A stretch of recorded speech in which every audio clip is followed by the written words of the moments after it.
Thank you, Mr. President. Mr. President, my friend from South Dakota a few moments ago was speaking about the bill, and he made one statement that I do agree with, and that is, just because you say something over and over again does not make it true. And unfortunately, much of what he said is just not accurate. The truth is that what we are seeing today in an unprecedented way is the looting of the federal treasury. Today marks a great victory for the very wealthy campaign contributors who have contributed hundreds of millions of dollars over the years to the Republican Party, because these billionaires will see a huge tax break for themselves at the same time as the deficit of this country is driven up by about $1.5 trillion. Today is also a victory for the largest and most profitable corporations in America, companies like Apple, Microsoft, Pfizer, and General Electric, who, despite record-breaking profits, will now see hundreds of billions of dollars in tax break. Mr. President, at a time of massive income and wealth inequality, where the people on top are becoming wealthier while the middle class shrinks and 40 million live in poverty, this legislation, according to the Nonpartisan Tax Policy Center, will provide 83% of the benefits to the top 1%, while increasing taxes on 92 million middle-class households by the end of the decade. Let me repeat that. By the end of the decade, this legislation will provide 83% of the benefits to the top 1% and, incredibly, 60% of the benefits to the top 0.1%, while at the end of the decade, 92 million middle-class households will be paying more in taxes. Does anybody really believe that when we have such a massive gap in income and wealth inequality, that we should be giving 60% of the benefits in this bill to the top 0.1%? It says a lot about the priorities of the Republican Party when the tax breaks for corporations in this bill are permanent, while the tax breaks for working families expire at the end of 8 years. They expire at the end of 8 years. Furthermore, I hope that every American is listening to what Speaker of the House Paul Ryan is saying, and other Republicans, when they talk about how they are going to offset the $1.5 trillion in deficits they just created by giving massive tax breaks to the wealthy and large corporations. What Ryan is saying, and many other Republicans are saying, is they're going to come back and offset that $1.5 trillion in deficits by cutting Social Security, Medicare, and Medicaid. And if I am wrong on that assertion, I would hope that some of my Republican colleagues would come down to the floor and say that I am wrong, but I do not suspect that that will be the case. Mr. President, during his campaign for the White House, Donald Trump said over and over again to the American people, quote after quote, day after day, he would not cut Social Security, Medicare, and Medicaid. Well, I say to the President, for once in your life, keep the promises that you made, and tell the Republican leadership now that you will veto any legislation that cuts Social Security, Medicare, or Medicaid. I suspect we will not be seeing a tweet from the President on that issue. Mr. President, having passed or moving toward passing this very, very unfair piece of legislation, the Republican leadership, which controls the House and the Senate, will move soon to shut down the Congress and head home for a holiday break. After massive tax breaks for the rich and large corporations, they believe their work is done and they're ready to head home. Well, I respectfully disagree. Maybe, just maybe, before Congress adjourns for the holidays, we should start paying attention to the needs of the working families of this country, to the middle class of this country, and not just the billionaire class. Mr. President, we need to address the crisis that faces some 800,000 young people who are currently in the DACA program. Without the legal protections afforded by the DACA program, these young people today are living in constant fear and anxiety that they may lose their legal status and, in fact, be deported from the only country they have ever known.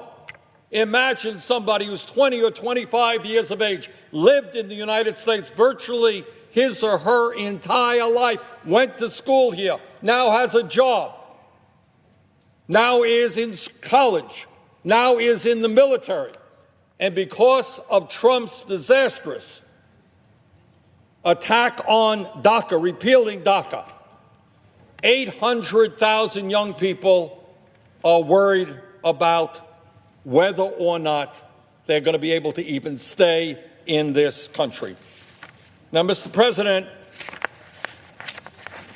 the American people are very clear about how they feel about this issue.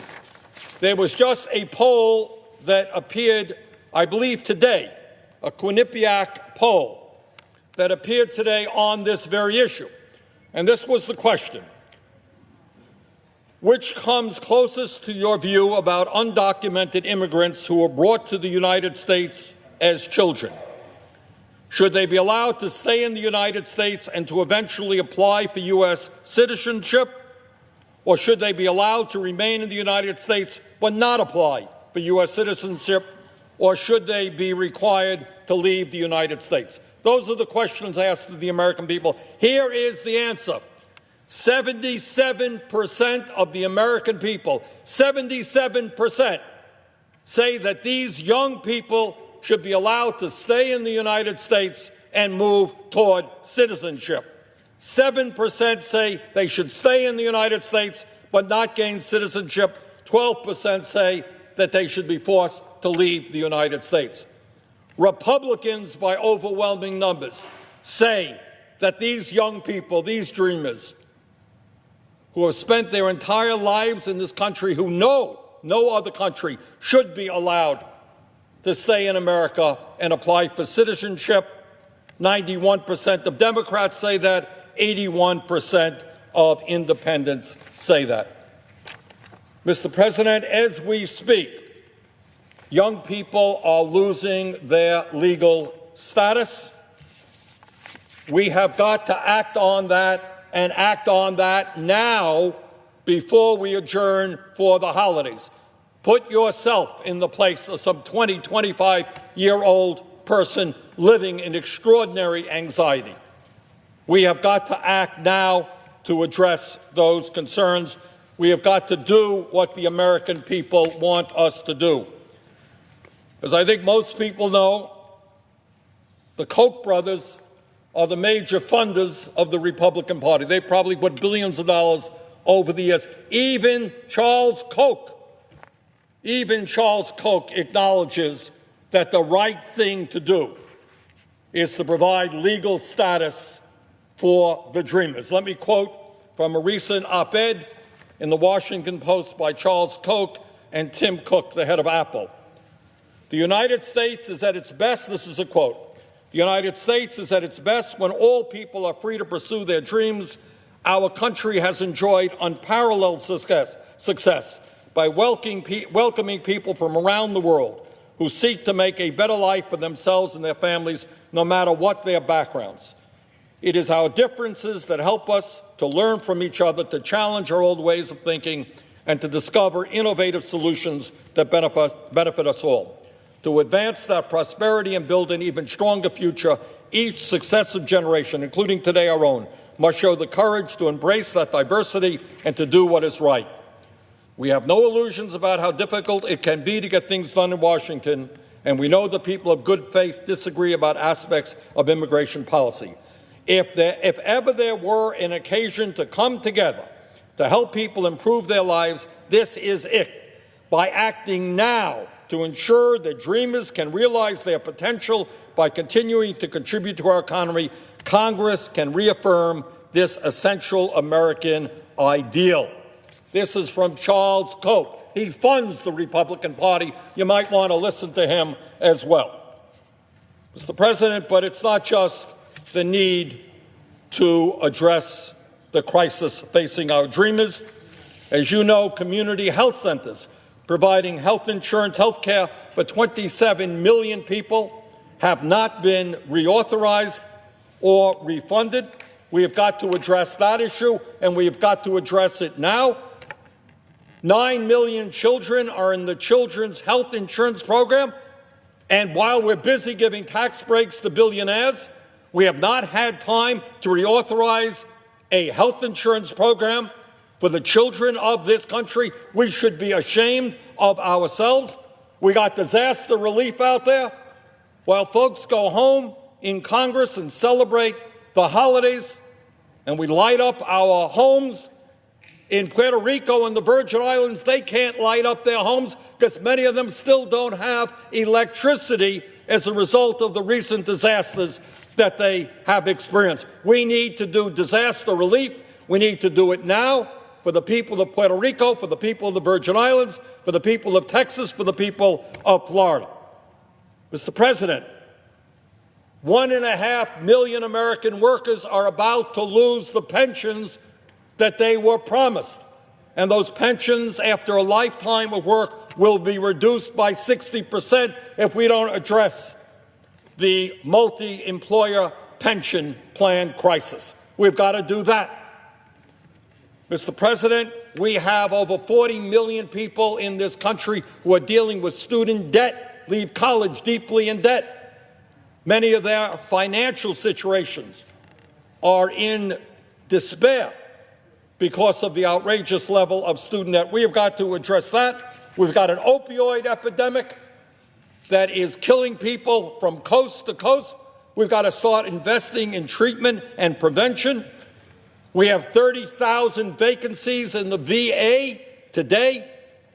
Our job is to make sure that every veteran in this country gets the quality health care he or she needs.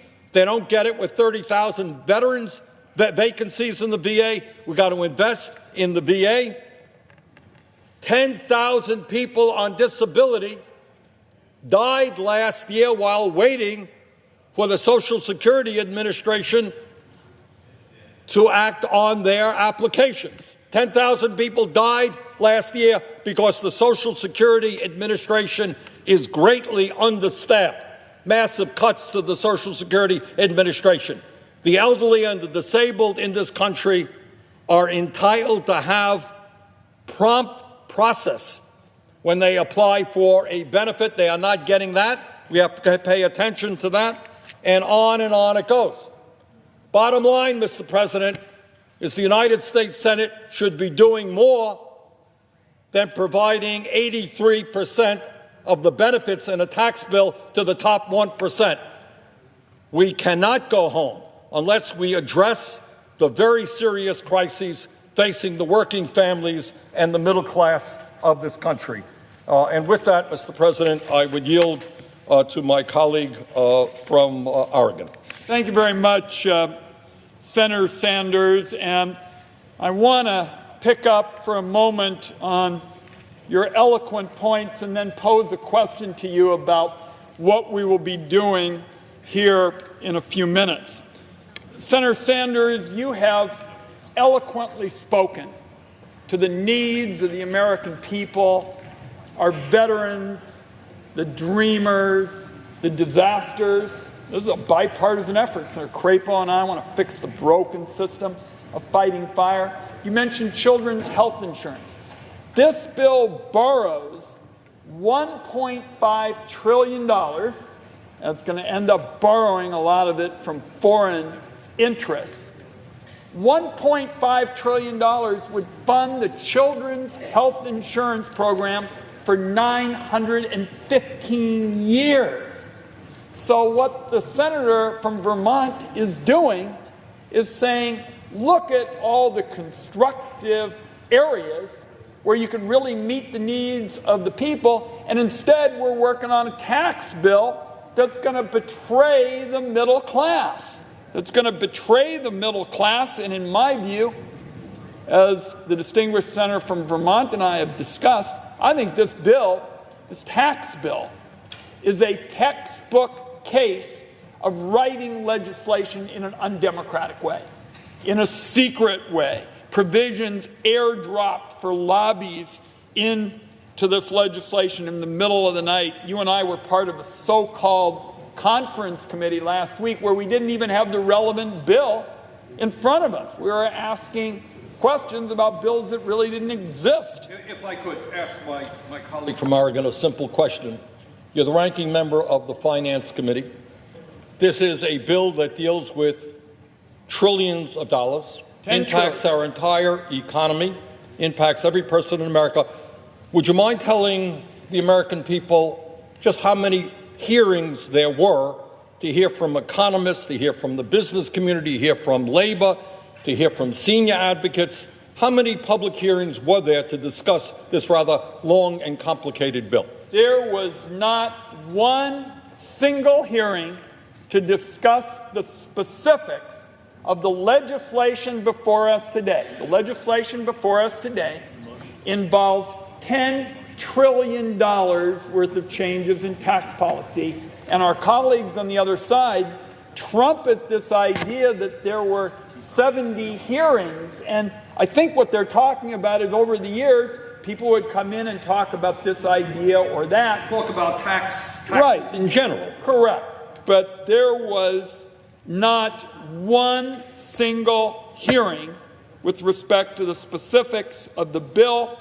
And I'd like to turn, if I could, to this work that my colleague has played such an important role on, and I'm happy to have partnered with them, and that's the consequences of all this reckless haste and secretive process. In my view, it's really legislative malpractice, what you and I have been working on, and we've got a bill that's full of mistakes that are going to have unintended consequences, opening many new loopholes for the wealthy and crafty accountants and lawyers. Now, you and I have been working to try to weed out of this legislation violations of what is called the Byrd Rule, which in English basically just means you can't stuff provisions into a bill that really don't deal with tax and spending. Now, by my count, you and I have already pushed to have more than 20 Byrd Rule violations that had to be corrected. And I just want to give people, before I ask my question, a little bit of the idea of the work you and I have been doing over the last few days. Late Friday night, we were able to remove a particularly offensive provision that would have turned some churches in America into partisan political organizations. Specifically, there was an effort here to overturn what's called the Johnson Amendment, named after Lyndon Johnson, that barred churches from endorsing partisan political activity and political candidates. And the way that the bill was written, and why you and I sought to get it struck and were successful, it would have turned churches and sham charities into political machines where they could be conduits for billions and dark money. Let me translate that into English. In other words, as I understand what you are saying, is that billionaire campaign contributors could then legally put money into churches who will then do the political work that they otherwise would have been doing. Absolutely, and in effect, what we would have, and I think we need to tell America about this because we won this round, but you and I are going to be back at this fight with our colleagues again. This would have been Citizens United 2.0. This would be another version of the push to have unaccountable, dark money, billions of dollars poured into elections through churches and sham charities. And turning to the question now of this evening, it looks to me like we've now found several others, bird rule violations, that would seem to me to be a further indication of rash and reckless legislating that does not serve the American people well. So I would wrap up by asking my colleague from Vermont, and I want to tell him it's been a pleasure to work in partnership with him on this. Aren't these bird rule violations that we've been going after and that you're going to discuss again tonight, aren't these just a textbook case of what happens when you legislate with reckless haste? Absolutely. It's not only that mistakes are made, it's that when you don't open the doors to the American people, to economists, to mayors, to governors, to business people, to leaders in the labor movement, to see what do you want to see in tax reform. When you don't do that, and when you conduct your business behind closed doors, not only do you end up with legislation that represents the needs of the billionaire class, but you also make a number of mistakes. And in that regard, I would tell my friend that this afternoon the Senate parliamentarian advised that certain provisions of the Republican tax legislation violate the Byrd Rule, including a provision allowing for the use of 529 savings accounts for homeschooling expenses, the short title, the Tax Cut and Jobs Act, and part of the criteria used to determine whether the endowments of private universities are subject to the legislation's new excise tax. These provisions may be struck from the conference report absent 60 votes. And with that, Mr. President, I raise the following points of order against the pending conference report. That subsection 11,000A violates section 313B1A of the Congressional Budget Act of 1974, that subparagraph B of section 11,032, starting on page 75, line 17, and all through page 76, line 9, violates section 313B1D of the Congressional Budget Act of 1974, and that the phrase, quote, tuition paying, end quote, as it appears on page 309, line 12, and page 309, lines 14 through 15, violates section 313B1D of the Congressional Budget Act of 1974. Senator from Wyoming. Mr. President, pursuing to Section 904 of the Congressional Budget Act of 1974 and the waiver provisions of applicable budget resolutions, I move to waive all applicable sections of that act and applicable budget resolutions for the purposes of the conference report to accompany H.R. 1, and I ask for the yeas and nays. Is there a sufficient second? There appears to be. The yeas and nays are ordered. The waiver is debatable for 1 hour.